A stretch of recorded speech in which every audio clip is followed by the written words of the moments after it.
I'm fascinated by this terracotta colored landscape. I slow down the speed, I look around, I seeing the colors. Favorite overnight town was Siena because it's an old medieval city, but in general just the landscape that we saw, all the pretty old castles, the vineyards, the farm fields, it's all been very pretty.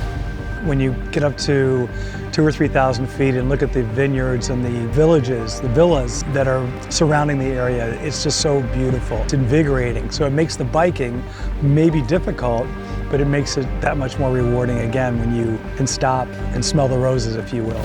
It challenges me physically, but you just do it. You know when you sign up it's going to be hard, so you just do it. This is not a beach holiday. It is not a beach holiday. We're working on this trip.